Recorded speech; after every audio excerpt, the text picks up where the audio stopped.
Again, welcome everyone. Tonight we're going to be talking about the importance of September 1st and what you need to know, particularly as a 2025 student athlete. A lot of you in this meeting here tonight have probably heard a lot about this particular date. You want to get a better understanding of how you can prepare for it, what happens after the fact, and we're going to make sure to cover all of that to the best that we possibly can. For starters, for those who haven't joined webinars with us before, just wanted to take a quick moment to introduce myself. My name is Mike. I'm a senior recruiting analyst here at SportsRecruits. Been at the company since 2019, and my main role here is working with student athletes who are looking for additional support in the recruiting process, whether it be helping them with communicating with college coaches, setting them up with highlight videos, preparing for different meetings, especially when these student athletes get past the September 1st date. Anything that they're looking for that additional support for, I'm more than happy to help them with. My personal background is in football. I played at the Division III level, had a chance to also coach at Division II level as well. And really excited to take you all through this here tonight because it is a very exciting date. It's an important date. And we want to make sure that you have the most knowledge possible about this day. Awesome. So my name's Emily. I'm the head of student athlete success over here at SportsRecruits.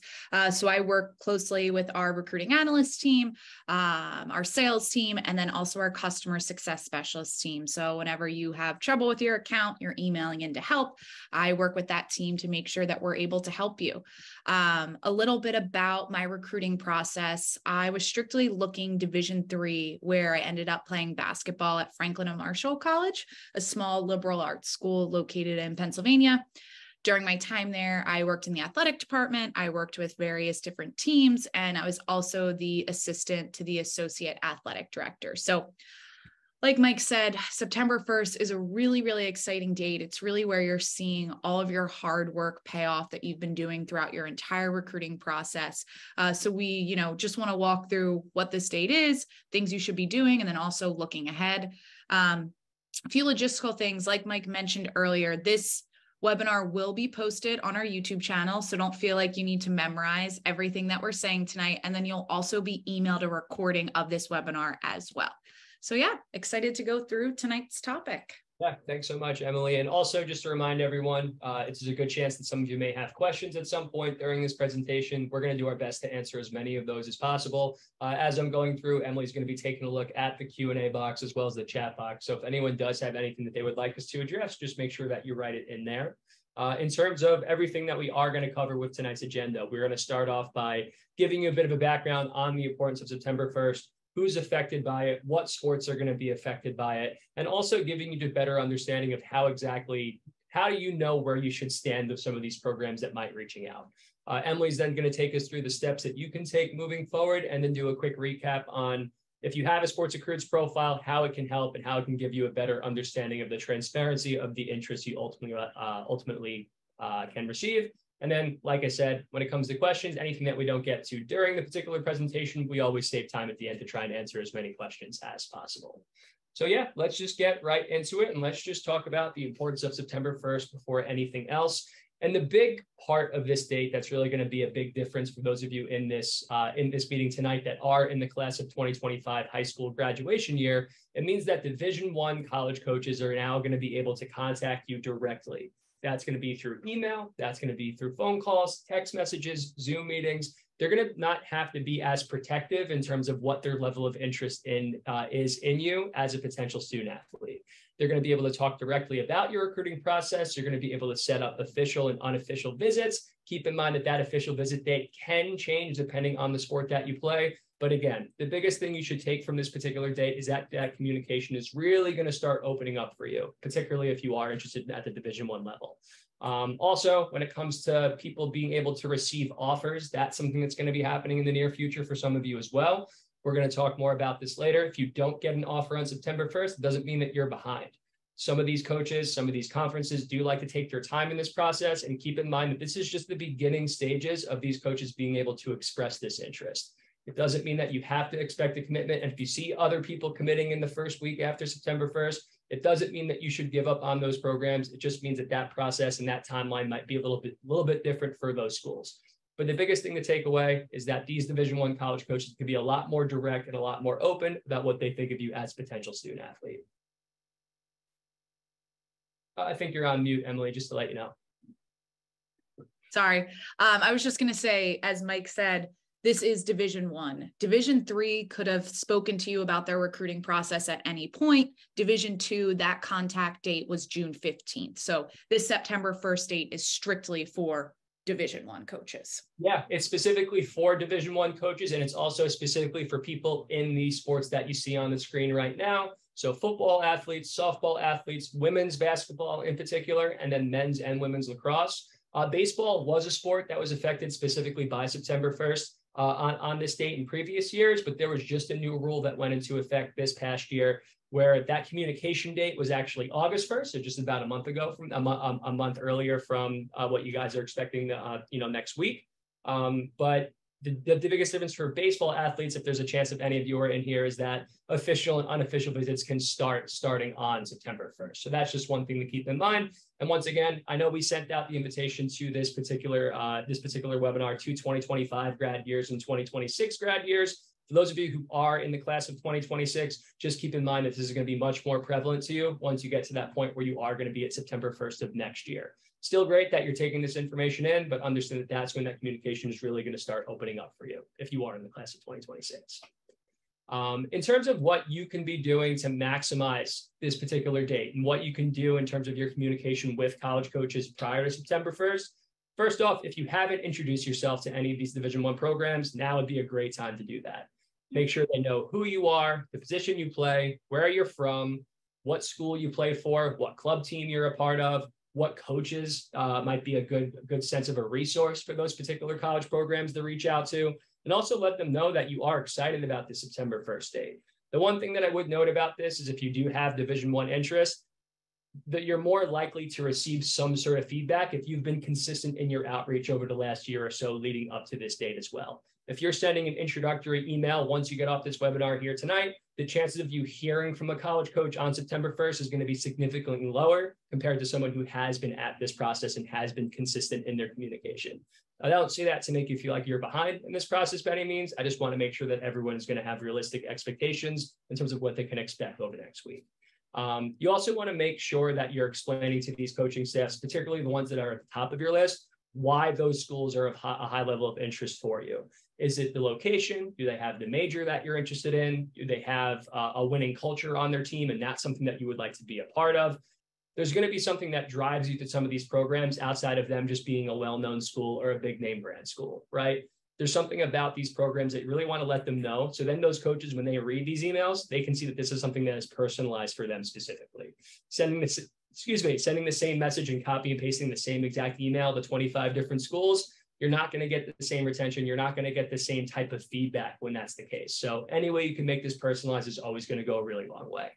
Also, if you do have any access to new footage, if you had any recent tournaments that you played in, if you put together any skills videos, you have a highlight video that maybe is from some of the more recent events or tournaments or showcases that you've gone to, great opportunity to give coaches one last chance to see the most up-to-date video footage that you have access to. Also, this is typically a pretty popular time of the year for coaches to potentially host camps, clinics. Some schools may offer campus tours or open house dates throughout the month of September.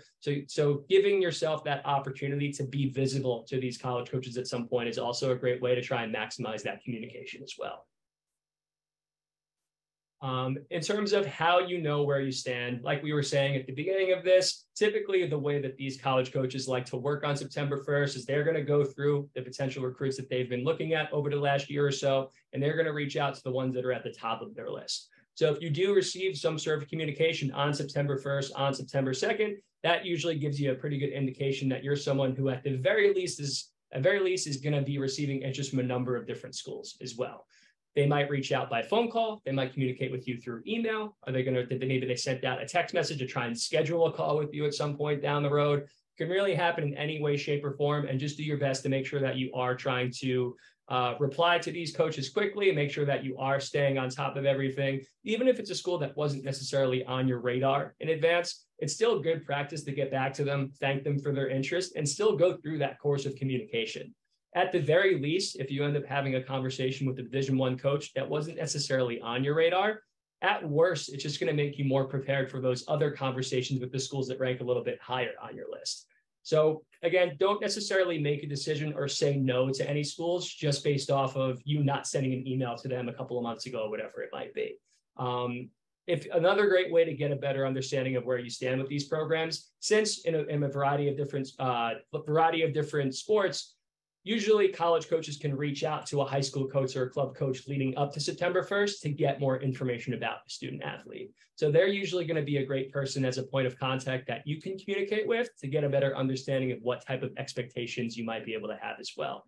Again, keep in mind that this communication does vary based on the sport that you play, the conference that the school is in. So it's not a guarantee just because you are someone that is a highly ranked recruit that you're going to get this contact right away, but you do have a significantly higher chance of getting that type of communication if you are someone who is ranking very high on a lot of these recruiting rankings these coaches are doing. Next up here, in terms of steps to take moving forward, I'm going to hand over to Emily and she's going to take us through that. Yeah. And I think that's great advice, Mike, in terms of, maybe the school wasn't on your list. Maybe you might not be interested in them. Unless you are 110% sure you don't want to go to that school, you should be responding to that coach. And if you are that 110% sure, you should still be responding and letting them know, hey, thanks for reaching out. I appreciate your time. Me and my family are going to be moving in a different direction. I wish you the best of luck in your recruiting process. The coaching world is very small. So similar how you want college coaches to answer you, you should be answering them as well. So steps to moving forward, September 1st is passed. First bullet point right here is do not panic. Like Mike said, just because you don't get a call, a text, or an email on September 1st, it doesn't mean you aren't on that college coach's radar. They could still be focusing on another recruiting class. And also too, what a lot of programs do is they have buckets. So they have, the first bucket of student athletes they're reaching out to, the second and the third. Maybe they reach out to the first, they don't get all their recruits, and then they start to trickle down. So definitely don't panic. And, let's say that you're sitting here and you didn't get much on September 1st. You have been communicating with coaches before, and that's really important to this Feet to Fire email. If you've had been sending emails to college coaches and you didn't get any responses, we encourage you about a week, 2 weeks after September 1st to send what's called a Feet to Fire email. This is a short, sweet, concise email of you saying, hey, I'm super interested in, let's just say, Duke University. I'd love to hear with where you are in your 2025 recruiting class and if you're still looking for a shooting guard. I'd love to schedule a phone call to learn more about your program. So that's what we call a Feet to Fire email. So again, if you've been communicating with programs, you didn't end up hearing back, then you should be sending that Feet to Fire email. On top of that, continue to communicate. Your recruiting process is going to go a lot further past September 1st. So continue to update college coaches, whether it's around events, highlight reels, and again, setting up those calls. Also too, after September 1st, it could be a really good time to reflect on your target list of schools and expand that list a little further and cast a wider net. Maybe you start researching some D2, D3 schools, maybe other D1 schools that you didn't think were a good fit. And I'm going to talk about that a little more and how you should be expanding your list and things you should be thinking about later in tonight's presentation as well. Also, it could be a good time for you to speak to your athletic advocates. So your club coach, your high school coach, showing them your list, saying, am I on the right track? Is this a reality for me? Do I have a good amount of reach, fit, and safety schools athletically, or should I be maybe putting on other schools? Or maybe even, hey, coach, do you know anyone who works at this program? Have they filled up their class? Could you, reach out to them for me? So it's really important that you're using those advocates. They know you as an athlete, and they probably know where you line up athletically with these schools. And as always, continue to update your profile. Test scores, video. Video is so, so important. Whenever you have a new video, get that on your profile and reach out to college coaches, letting them know it's there. So, sorry about that. No, you're good. So I'm just going to walk through, again, what you should be doing in your process after September 1st and how SportsRecruits can help. So, like I was saying, expanding your target list of schools, it's really important when you're building out this list, and you're going to be constantly doing that. If you're a 2026, if you're a 2025, or even if you're a 2027, you're going to be building out your list throughout your recruiting process. This process is fluid. Your list is going to change. But when you're first starting out, you want to aim anywhere from 20 to 30 schools. Again, casting that wide net with a good amount of reach, fit, and safety schools, both academically and athletically. Now, when you're building out your list, it's really important that you're thinking of the right fit with all 5 of these buckets. It's not just the athletic fit. It's not just the social fit. It's all of these. So if you can check off 4 out of 5 of these, you've probably found the right fit for you. So when you're looking at schools academically, some questions you should be asking yourself is, does it have the major that I want to study? And if you're sitting here thinking, Emily, I have no idea what major I want to study, I'm right there with you. I was in the same boat. Maybe just look at if there's certain classes or maybe even just certain majors that pique your interest. Athletically, asking yourself, okay, do I want to play D1, D2, D3? But even going a step further, do I want to play for a program where I'm going to get out on the field freshman year? Or am I okay playing for a program that, they may go to the national championships and I'm sitting until I'm a senior? Geographically, asking yourself, do I want to be close to home? Am I okay getting on a plane ride going across the country? Do I want my family, friends to be able to come see my games?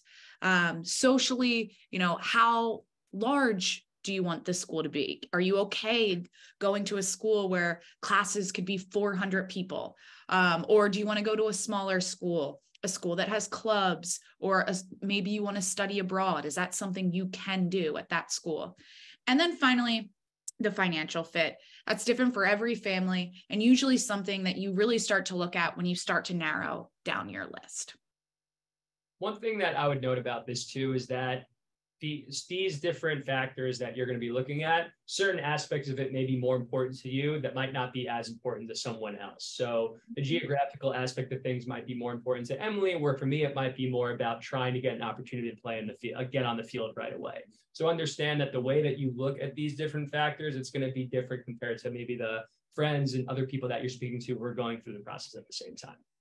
Totally. Super subjective to what's the most important to you, but should always be thinking about all of these. Absolutely. Yeah, it's a good point. So whether you have a free profile or a pro profile, everyone has access to the advanced school search tool. This tool is great. You're able to search for schools based on a ton of different criteria: location, academics, majors, athletics. The school search is also based on your gender and your sport. So if you're a women's basketball player, only schools with a women's basketball program will appear in this search. So definitely, if you haven't already, play around with this tool. You may be able to find schools that you've never heard of that fit those 5 criteria that we walked through. So with a pro account with SportsRecruits is you have access to the messaging system. So as I was saying before, way after September 1st, you need to be communicating with college coaches. And with this tool, it makes it a lot easier. Going back to the advanced school search tool, the messaging system works the same. It's based on your gender and your sport. So you don't need to worry about maybe emailing the football coach if you're a women's lacrosse player. Very easy how it works. As you can see in this little video here, you type in the name of the school, a drop down appears, you click on the names of the college coach, it automatically embeds them for you. A little tip when you are using the messaging system, include everyone on the coaching staff, just because you never know who's in charge of the recruiting process, Could be the head coach, it could be the assistant coach, and why not get on as many computer screens as you can. Also, too, embedded in every single message that you send is a link to your SportsRecruits profile. When a college coach clicks this, they're automatically brought to your profile, and that's when you're alerted all in real time if they're viewing your profile, watching your video, or opening up your transcript. Other things to think about, subject is really important when you're reaching out to these college coaches. The things that you should definitely be including: first, last name, your grad year, your position, and the reason why you're reaching out. Introduction, September 1st, ACT score. Doesn't need to be anything crazy, but definitely include those things when you're sending out those emails. Other reasons to reach out to college coaches, Mike and I always get this question: how frequently should I be reaching out? Is it every 2 weeks? Is it once a month? Unfortunately, there is no magic timeline of how frequently you should be reaching out. Mike and I have talked to a ton of college coaches, and they've said to me, if I haven't heard from a student athlete in 3 or 4 months, I'm going to assume that they lost interest in our program. So this is a great list that you should have an update for a college coach at minimum every 3 months. So that first message that you're going to be sending is that introduction that Mike went over, letting the coach know who you are, why you're interested in that school, and being specific on why you're interested. College coaches know when you're simply copying and pasting the same template. And then really any updates athletically or academically, new video, new transcript, new test scores, anything around events. Hey, coach, I'm going to a tournament this weekend. Here's my schedule. I hope to see you on the sidelines. Hey, coach, I'm attending your prospect day. I'm really excited to work with you. If you go to a prospect day, camp, or clinic, thanking them after that event, maybe referencing something specific you learned, that really goes a long way. I feel like a lot of student athletes forget to send that thank you message, and that could really make you stand out among your peers. Wishing a coach good luck, any in-season updates. Hey, coach, I just broke the record at my school. Hey, coach, we're going to state playoffs. Setting up phone calls. These are great reasons of when you should be reaching out, and it should always be the student athlete sending that message. Mom, dad, guardian, sibling, definitely take the time to look over. It's always good to, check your grammar, make sure everything makes sense, but it should always be coming from the student athlete. Definitely. Perfect. And what I was referencing before, so that link that's embedded in every single message, college coach clicks that, they go directly to your SportsRecruits profile. You get alerted all in real time by text message, by email, and it also goes on your activity feed. So this view tracking comes with a pro account. So that comes right here for you to be able to see who's taking the time to look at your messages. This is a really helpful tool, especially if you are in that, the days leading up to September 1st, almost to get an indicator of what schools potentially might reach out.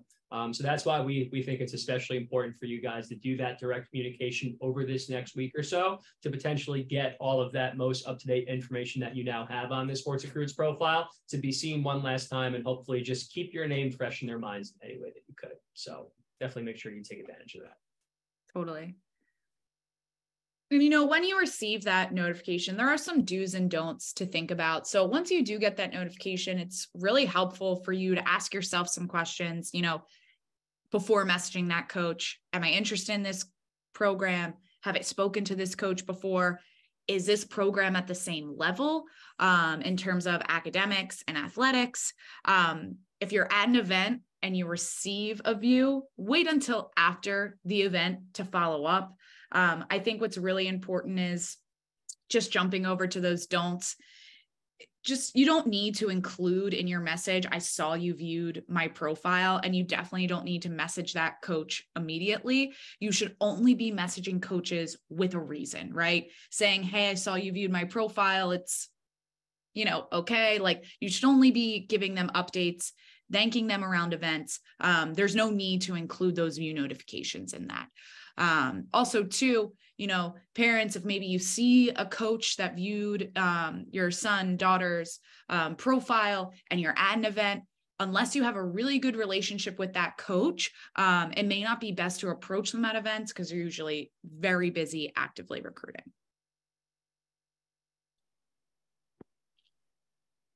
All right, everyone. Well, hopefully that was really valuable information for all of you who joined us here tonight. Just to kind of go over a couple of things that we touched base on. the importance of September 1st, what you can be doing leading up to this particular event, what you can do after the fact if you don't get that direct communication that you were hoping for. And really just, again, I think the biggest thing to take from this meeting, if there's anything that after we sign off here tonight, if there's anything that you took from it, our recommendation would just be not to panic if you don't get that direct response right away. Keep in mind that the recruiting process has really significantly changed over the last few years, especially in a lot of sports where the transfer portal has really had a significant impact. What that's done is that really has shifted a lot of college coaches' techniques of how they go about their recruiting process, but they actually might want to take a little bit more time with those high school athletes. So that's also an element of that can play a factor as well. So again, don't think that Division I is out of the question if you don't get that direct communication right away. It just might mean that there's a little bit more of a slower build and more of a time frame that you have to wait before you really start feeling that more direct communication that definitely is going to be coming down the road. But I know we have some questions that have been getting thrown into the Q&A box here. If anyone has anything else that they'd like to get addressed, feel free to throw those in now. We have about 5 or 10 minutes to try and cover as many of those as possible now. A good one came in. I feel like I lost it. Sorry. Should we worry that the high school coach was not contacted prior to September 1st? No. That I don't believe that is a worry. Every program conducts their recruiting process how they want to. Some will want to contact athletic advocates and some won't. So just because they didn't is not a bad sign. It's really just dependent on that program and who they want to hear from. Another one that came in here is it bad to miss a phone call from a college coach, or do they expect you to answer? Look, life happens, right? If you don't answer the phone call in the moment that they've reached out, it doesn't mean that offer or that interest is going to magically go away. Of course, if you are able to respond in a timely manner or let them know, hey, sorry, coach, I was at practice, I was at school, sorry, I wasn't able to get back to you right away. Whatever that reasoning was, that's totally fine. But I would recommend definitely trying, especially if you are getting contact on September 1st specifically, try and get back within a couple of hours. For future reference, for any emails that you guys receive, typically 24 hours is a good time frame that we try and tell our student athletes to be responsive in. Obviously, texting and phone calls a little bit more of a little bit of a shorter leash on that, I would say. But if you missed a phone call, no need to freak out. You'll be able to get back to them as soon as you possibly could. Yeah. A good question came in, which I feel like we do get a lot. How long on average do coaches give for you to make a decision? May not be the answer again you're looking for. It really depends, right? Some may give you a short timeline, some may not. If you feel like a tip that Mike and I give the families we work with, if you feel like you need more time to make a decision, ask for an academic pre-read or a financial pre-read. An academic pre-read is when they bring your transcripts, your test scores to the admissions office and they say, okay, you know what? Yep, Mike can get in. And then a financial pre-read is where they take it to the financial aid office and then they let you know how much that you should expect to be paying. That can buy you some time because those are different departments than the athletic. But, I think if you feel a little bit crunched for time, saying to the coach, hey, I need a bit more time for me and my family to decide. It's a pretty big decision. If they continue to pressure you, it may not be the best fit for you. So I think, just being honest with the coach on how much time you may need, and then also asking for those 2 pre-reads could really help you if you need more time. Yeah, great answer for sure.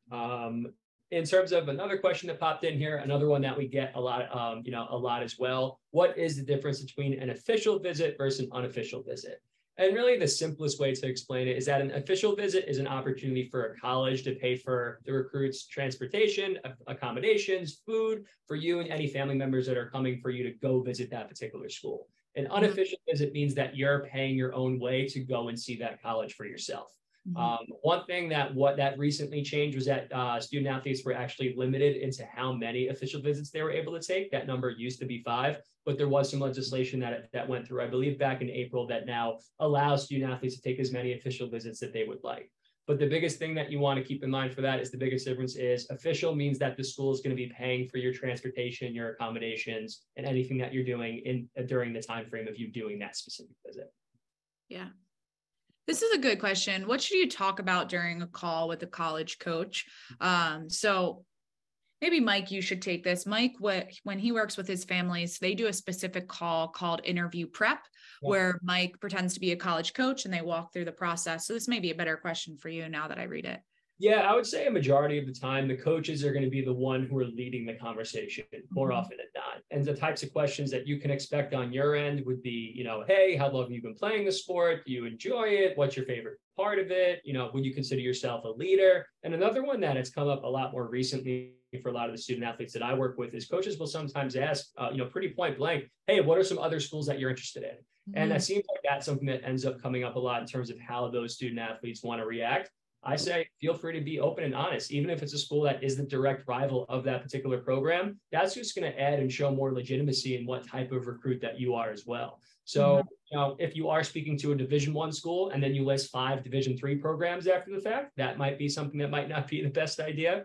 But I think in terms of what your expectations could be is that the coach is going to lead it. They might ask you specific info such as like academic background, your upcoming schedule. So I think having that info in front of you or readily accessible would be ideal for sure. But I think the biggest thing is don't get too worked up about it. Just try and make sure that you are going to stay yourself. You're still going to show off your personality and that you are really able to get a better understanding to ask some questions on your end as well. The types of questions that I would recommend staying away from would be asking about scholarships right away. Asking questions that you can easily find the answer by just going on Google. Hey, what was your record last year? That information is very easy for you to find out. So ask things specifically about the program, right? Hey, what's in-season setup different? How is that different from the off-season? What type of tutoring services are available for student athletes? So that's a very shortened version of what we do in terms of preparing for an interview with a college coach, which is another webinar topic that we do, which you can also find on our YouTube channel as well. Yeah. Good question came in. My son hasn't taken the standardized test yet. Is that detrimental? Will slow down the commitment process. So to play at the Division I level, you need an NCAA eligibility number. I forget what year, maybe Mike, but now it's not required to submit test scores to get that number. It really would only be required if you're applying to a school that needs that test score. So I would definitely just take a look at the schools on your list. If a majority of them need that for the admissions process, then you should probably think about taking that. Yeah, definitely. I would say, I think it's at this point, 80% of colleges across the country are considered at the very least test optional, meaning that you're going to be in complete control for a majority of the schools that you're going to apply to when you are a senior of who's going to have access to those SAT and ACT scores. So if you end up testing well and you're happy with what you've got, feel free to submit that as part of your application. If you're not a strong test taker and you don't think it's an accurate representation of the type of student that you are and your GPA far, supersedes what you got in one of those exams, don't submit that exam score. But I typically tell any athlete that I work with or student athlete that I work with, at the very least, it's worth taking the exam because you're going to be in complete control of who ends up seeing those scores at some point down the road. Totally. I feel like we're getting a few questions, and I just want to really emphasize that this rule is for college coaches. Yeah. Student athletes can reach out at any time. There are no rules surrounding student athletes and their outreach to college coaches. You could be in 7th grade and send an email to a Division I coach. What this date means is that they can now start having those recruiting like conversations with you. So, if you're a 2026 and you're interested in Division I, start sending that communication now. This September 1st date isn't the start of your recruiting process. What it is, it's marking all of your hard work before payoff. As Mike said earlier in tonight's presentation, those college coaches, they keep an eye on people who have reached out, who have been communicating, who have shown interest, rather than, student athletes who are sitting back and waiting. So definitely, start your communication early, especially if you're looking at Division I and some of those, top tier programs. Exactly. Someone had a follow-up about the official visit scenario. Someone asked if can juniors in high school be offered official visits? Yes. So for example, we talked about baseball athletes before. September 1st is going to be that date when those student athletes can start taking those official visits to those schools. Just wanted to quickly address that. And I think I saw something else that also was interesting too. Okay, so this person reached out and said, hey, is it a bad thing if I'm a class of 2025 student athlete and I start contacting college coaches now? No, it is not a bad thing whatsoever. But I think the thing to keep in mind is that you really need to temper your expectations in terms of what that addition, like specific feedback is going to be when you're first starting off in this process. If you're reaching out to Duke and Michigan and UNC right off the bat, they don't have any basis of what type of student athlete that you are. So it's going to take time to try and build that recruiting relationship with some of those programs. If you are a 2025 and you've even been told by student athletes or coaches or people around you that you're a Division I talent, I would still recommend having some D2 and D3 schools on your list, because they're not going to have the same amount of inbound that a Division I program is likely going to have. So at the very least, it's just going to get you more comfortable in terms of how those conversations might go. But by no means is it a bad thing if you haven't started communicating with coaches just yet. Just know that it may take some time to really kickstart things and to really start seeing that, seeing that hard work pay off in a sense. Totally. Let's do one more question here. I've seen it asked a few times. Better to text versus email if they give out their number. Starting communication with college coaches, and Mike, if you think differently, please chime in, would be email. Unless a college coach starts texting you and then you've established that that's how they want to communicate with you, you should text them. If a coach says to you, hey, this is my number, like text me after September 1st or text me, then you should text them. But if you've never spoken to this coach before and you want to reach out to them for the first time, it's better to do it via email. Yeah, I've even seen college coaches reach out to some of the families that I work with and point blank say, hey, I'm really bad at checking my emails. If you want to get in touch with me, this is the best way to do so.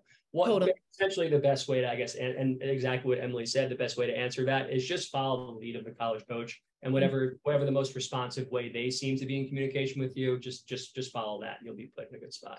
But in the beginning, more professional from the email perspective for sure. Totally. Well, awesome. Well, I think, unfortunately, that is all the time that we have here tonight, guys. But again, I want to thank everyone so much for joining in. And whenever we receive feedback and all these questions that you're sending in here, it's really helpful and really valuable for us to make sure that, we make these webinars more direct and more understanding for all of you as well. As we said before, all of our webinars are always going to get put up onto our YouTube channel, and we will send out a link to that recording at some point tomorrow. So be on the lookout for that. Feel free to share this recording for anyone else who you think might be able to benefit from it as well. But again, really, really happy that all of you were able to be here and really get an opportunity to see this information, get a better understanding of what to expect over the next couple of weeks. And yeah, if you ever have any other topics that you would like us to cover during these webinars, just feel free to reach out at help@sportsrecruits.com, and we'll do our best to try and make sure that we're giving you all of the information that you're looking for. Best of luck on September 1st. Yes, good luck, everyone, and have a great rest of your evening. Thanks so much for your time. Bye, guys.